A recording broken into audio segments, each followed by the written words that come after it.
débrouille toujours, pourquoi elle s'arrêterait? Bon bah moi je rachète du stock, je m'en remets à vous. Catherine, oh, Jésus, elle attend encore après la paix. La paix, cette fameuse paix que tout le monde attend, à l'exception de Mère Courage, qui court les champs de bataille pour y acheter et vendre tout ce qu'elle trouve, prête à tous les sacrifices pour gagner quelques sous.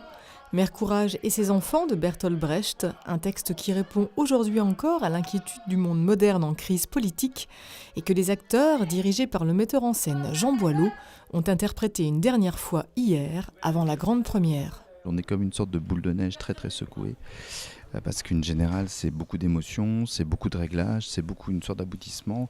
Il y a encore du travail, il y a des choses qui sont abouties, il faut arriver à cerner ce qui nous reste à faire. En même temps on ne peut pas danser la gigue, on n'a qu'une journée, en même temps on a une après-midi de raccord, et en même temps il y a des choses fortes qui sont arrivées, donc il faut trier les choses, ça c'est le boulot de la synthèse, et là ça tourne dans ma tête.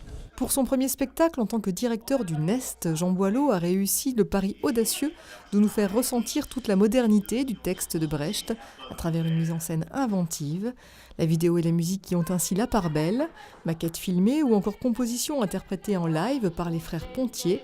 Mère Courage, c'est aussi une nouvelle traduction et des acteurs qui font montre d'un indéniable talent. Pendant la guerre, les affaires continuent. Je crois au travail qu'on a fait.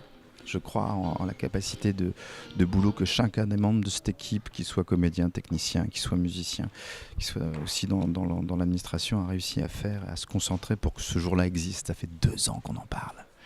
Et c'est très touchant d'arriver là. Vous ne devriez pas faire la fine bouche devant la paix, Courage. C'est un péché. Vous êtes une hyène des champs de bataille. 2 ans de travail et déjà les éloges de quelques spectateurs ayant eu la chance de se glisser à la générale. Oui, ça m'a énormément plu. C'est agréable de voir un texte aussi vieux remis en scène et remis au goût du jour par la traduction d'abord et surtout par la mise en scène et toutes les technologies qui sont mises dedans. À la lecture, on se demande comment un tel spectacle peut être mis en scène et ne pas ennuyer.